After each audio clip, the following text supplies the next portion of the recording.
In the small coastal town of Windermere, life moved slowly, woven with salt water and the sound of crashing waves.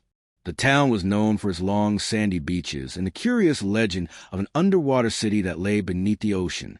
Many believed it was just a story to frighten children, but a few still felt the pull of the deep blue water, believing that secrets thrived beneath the waves. Among the residents was a young girl named Mira. She was 12 years old and a true dreamer. With wild curls and bright blue eyes, she spent most of her days exploring the shore, collecting shells and driftwood. Rumors of the underwater city always danced in her mind, fueled by the stories her grandmother told. Mira was particularly fascinated by the tales of shimmering lights and ethereal beings that lived among the coral reefs. One day, as the sun dipped below the horizon, painting the sky in shades of orange and purple, Mira noticed something unusual in the water. A strange glimmer caught her eye, unlike anything she had seen before. Intrigued, she ran to the water's edge, her heart racing with anticipation. It was then that she met Nalin, a boy who looked around her age. He emerged from the water as if he had swum straight out of a dream. His skin shimmered with the same glimmer she had seen, and his hair floated around him like seaweed. Nalin spoke with a gentle voice that reminded Mira of the soothing sound of waves. "Hello," he said, his eyes sparkling like the ocean.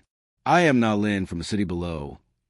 Myra's heart raced as she realized he was not a mere boy, but a creature of the sea, part of the legend she had grown up hearing.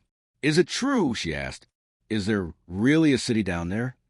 Nalin nodded. "It is hidden, protected by the magic of the ocean. But I have come to you because we need help." Myra's curiosity piqued. "Help? What do you need?" "There is something wrong in our city. A dark force threatens our home. We need someone from the surface to guide us. The door between our worlds is open only once every 50 years, and it will close soon." Mira could feel her heart pounding in her chest. Adventure was calling her, and she felt brave enough to answer. "What can I do?" Nalin smiled, a warm and reassuring gesture. "You must come with me. There are secrets to discover and choices to be made." With a deep breath, Mira took Nalin's outstretched hand. Together they dove into the shimmering water. The temperature shifted as they submerged, and a world unlike any other unfolded around them.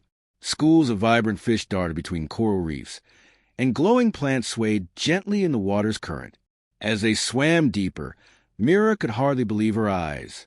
They reached a grand structure illuminated with pearls and crystals. It was the entrance to the underwater city. Nalin led her through the ornate arches, and Myra's heart swelled with wonder. Inside, she was greeted by beings that resembled humans, but with fins and scales glistening under the soft light. These were the Oceanians, the guardians of the underwater city. Among them was a wise elder named Lyra, who floated gracefully towards Mira. "You have come at a crucial time." Lyra spoke with a voice like the gentle rhythm of the ocean. "We are facing a powerful darkness called the Abyss. It consumes everything in its path and threatens to take our city forever. You must help us to stop it." Mira felt fear creeping in. "But how can I help? I am just a girl from the surface." Lyra smiled kindly. "You are not just a girl. You have a brave heart. The Abyss feeds on fear and despair. Only someone filled with hope can stand against it. You must find the heart of the ocean. It holds the light that can drive away the darkness." With newfound determination, Mira agreed. Nalin led her through the twisting streets of the city, filled with wonders beyond imagination. They met other Oceanian friends who joined them on their quest, including Kai, a mischievous boy with a knack for trouble, and Alara, a gentle girl with the ability to communicate with sea creatures. The journey wasn't easy. They faced dark currents and eerie shadows that whispered fears to Myra's heart. Each time she felt doubt creeping in, Nalin was there to remind her of her strength. "Remember, we believe in you, Mira," he would say, his voice calm and steady. After many trials, they finally reached the Chamber of the Heart.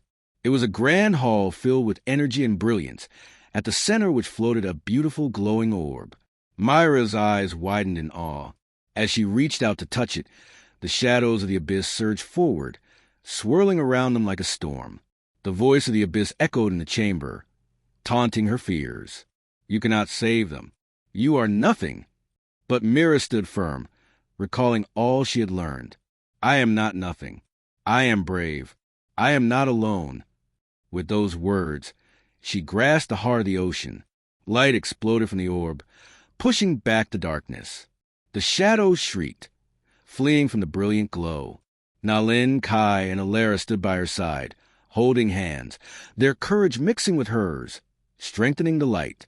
As the brilliance filled the chamber, the darkness shattered, restoring peace to the underwater city. The Oceanians burst into cheers, celebrating their victory.